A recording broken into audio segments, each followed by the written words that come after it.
When you hear the name Pablo Escobar, what comes to mind? The narco-terrorist who brought down a commercial airliner, the outlaw who built his own prison, the man who burned $2 million in a bonfire to keep his daughter warm? Movies and TV have sold the image of Pablo as a lone genius, a supervillain who controlled every cent, every route, and every decision of an empire that raked in $420 million a week. But that story is wrong. Pablo Escobar was the face. He was the brute force, the charisma, and the violence.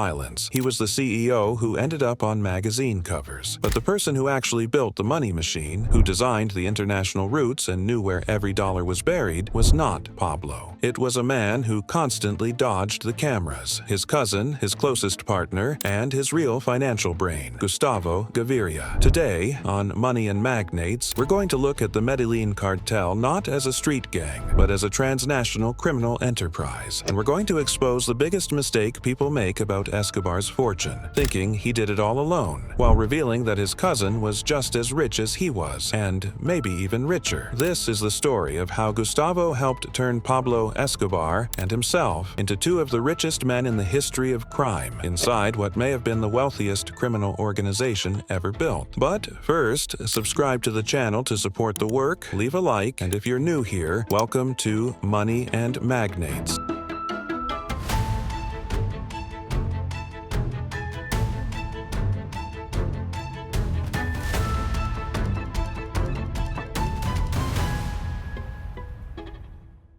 Now picture Medellín in the 60s and 70s, a fast-growing city where neighborhoods seemed to appear overnight, inequality sat in plain sight, and the real world felt reserved for a small circle of people. If you weren't born into the right last name or the right network, life felt like a treadmill, working harder just to stay in the same place, and in that setting, two cousins grow up nearly attached at the hip, staring at the same storefronts and reaching the same conclusion. If they were going to move up, it would be through a shortcut. Pablo was born in 1949 in the Rio Negro area and grew up near Envigado. His family was ordinary, a farmer for a father, a schoolteacher for a mother. No fortune, no protected name. Gustavo came from the same family universe. They shared friends, streets, long afternoons talking, and above all, that same frustration. The feeling that respect was a closed club and they were stuck outside the door. But even early on, you can see the split that later becomes their division of labor. Pablo wanted to be seen. He craved status. He wanted to step into places where people like him were told they didn't belong. He wanted his name repeated, respected, feared, and in the most contradictory way possible, admired. He loved the stage, the story, the sense of command. That doesn't mean Pablo wasn't smart. He was. He rarely acted purely on impulse, but his intelligence was aimed in one direction: crime. Not just wealth, dominance. Gustavo was the opposite. Quiet, methodical, cool-headed, the type of person who doesn't need to stand in the center to control the center. While Pablo chased applause, Gustavo watched the numbers. While Pablo wanted to be the man, Gustavo wanted the system to work. And that difference isn't a footnote. It's the engine of the empire. When people tell the early stories, there's something you have to keep in mind. A lot of it has turned into folklore. Some incidents are well documented, others get repeated in books and articles without the same level of proof. The pattern, though, stays consistent. Before the massive empire, there was smuggling. There was the black market. There was the hustle. Common accounts describe Pablo getting involved young with small scams, forgeries, and moving goods that weren't supposed to move. Even darker stories, like stealing tombstones and reselling them, show up over and over when people talk about the beginning, because they capture the same thing: boldness and a missing moral compass. Smuggling was their school. Cigarettes, alcohol, electronics, anything that could move off the books. It sounds small, but it teaches everything: routes, bribery, who you can trust, who disappears halfway through, how to collect without leaving a trace, how to keep a network running. And most importantly, it teaches a rule the legal world learns too: whoever controls the flow controls the profit. But small-time smuggling has a ceiling. Then comes the product that detonates margins and changes the scale. In the late 70s, cocaine was still a market under construction. I'll use that word only a few times, because the focus here is historical and financial. After that, I'll refer to it as merchandise or powder. At the time, plenty of people were moving small quantities across borders, high risk, limited return. Pablo looked at it and saw immediate power, money, and influence. Gustavo looked at it and saw a business problem. This doesn't scale, and this is where the mindset that became their signature kicks in. If you want to become a billionaire, you can't think in grams. You have to think in tons, and tons require structure, consistency, redundancy, a chain that runs end to end. From there, they start stitching together something that doesn't look like a gang so much as a company. That's why the name Medellín Cartel works like a brand, a network of partners and operators with defined roles. The story includes figures like the Ochoa brothers, with influence and capital, Carlos later linked to roots through the Caribbean, and an army of invisible operators, people who never show up in TV dramatizations because staying alive meant staying unknown. The cartel functioned like a machine with departments. Transportation was one division, distribution was another, collection was another, enforcement was another. And above all, money laundering became the heart because it was the bridge between physical cash and long-term power. Here's a picture that matters. Imagine a company receiving billions in cash. You don't just save that. You're managing a physical problem. Where do you put it? How do you move it? How do you pay people? How do you keep it from literally rotting? And this is the absurd but real part. When money becomes too much paper, it starts to suffer from humidity, mold, bad storage, and pests. Bills get ruined. Bills disappear. Bills turn into trash. The empire earned so much that losing a slice of it wasn't a crisis. It was expected. That changes the way decisions get made. Money stops feeling like assets and starts feeling like raw material. And that's the context behind stories like the bonfire to keep his daughter warm. Not because it was pocket change, but because the system produced too much physical cash and didn't always have a clean way to convert it into something useful at the exact moment it was needed. Now,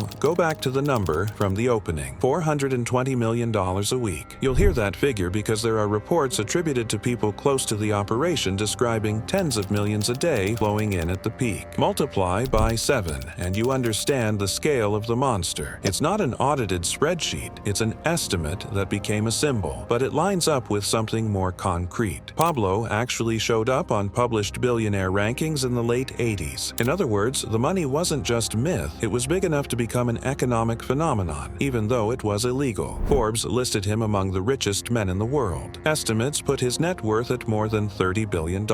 And what many people don't realize is that Gustavo may have had the same amount, or even more. In other words, at the height of the Medellín Cartel, revenue is often described as roughly $400 million per week and around $3 billion per month. And this is exactly where Gustavo becomes the key to the story. Because if you don't organize that level of chaos, you don't just get caught, you collapse under your own weight. There are payments to allies, operating costs, the price of silence, the price of security, and those costs explode as the state tightens its grip. In any company, a crisis reveals who was actually holding the business together. In the Medellín Cartel, the crisis reveals how much the structure depended on the man nobody saw. Pablo, as the face, did two things extremely well. He controlled the conversation and he controlled the street. He could negotiate with the same ease he could intimidate. He understood spectacle. He understood that in a world driven by fear, reputation is currency. But reputation doesn't pay bills by itself. That's where Gustavo comes in. As the guy quietly running the bookkeeping of chaos, Gustavo managed the basics that destroy empires: cash flow, trust, and waste. Who owed money? Who was skimming? Who was getting sloppy? Who was showing off too much? Who was talking too much? Who was becoming a risk by drawing attention to the operation? While Pablo faced the world, Gustavo faced the cartel's internal reality. He was the one reminding everyone of a brutal truth. Earning a fortune means nothing if disorganization makes you lose it. There's another nuance people miss. Pablo wasn't just violent. He was vain about his own story. He wanted to be a character. He wanted to be the explanation for everything. Gustavo didn't need that. In practice, he accepted staying in the dark because in the dark, you have control. Pablo pushed fear through reputation. Gustavo pushed control through money. At the same time, Pablo starts building a public image. He learns that money buys protection in two ways: bribes and popularity. In Medellín, he funds projects, helps communities, builds houses. It isn't pure generosity, it's strategy. The more people depend on you, the harder it becomes for the state to move against you without resistance. That's also why Pablo flirts with politics. He wants legitimacy. He wants to walk through the front door and be treated like an important man without needing to hide. Gustavo hated that. To him, exposure was risk. Exposure leaves trails. Exposure creates curiosity, and curiosity is how the end begins. If Pablo was the sun, Gustavo preferred to be the shadow, deciding where the light lands. In the 80s, pressure grows fast. Extradition becomes a word that haunts them. The government and police harden their stance, and the cartel responds with a blend of money and terror. Bombings, threats, assassinations, pressure on officials. The bombing of a commercial airliner in 1989 definitively marks the turning point. After that, the cartel stops being merely a powerful criminal organization and becomes a national enemy. But here's the financial logic that feels perverse. Even in war, the money keeps coming because by then the structure is industrialized. It doesn't rely on one route. It relies on a network. It doesn't rely on one man. It relies on a system. And that system produces a flow that, even with losses and staggering costs, is still enormous. No system lasts forever when costs explode and pieces start falling out. And that's when the story turns personal. In 1990, Gustavo Gaviria is killed during a police operation in Medellín. To the public, it looks like a relative died. To the enterprise, it's like losing the chief financial officer, the chief operating officer, and the one person who knew where everything was buried, all at once. After that, Pablo becomes more paranoid, more impulsive, and less efficient. The cartel still has muscle, but it loses the brain that organized the chaos. And an empire without a brain starts to destroy itself from the inside. More waste, more noise, more betrayal, more decisions made hot and emotional instead of cold and strategic. Less discipline, less ability to adapt in motion, to change the tire while the car is still moving. Before, even during crisis, someone was managing the machine. Without Gustavo, chaos becomes normal. The final stretch has less strategy and more survival.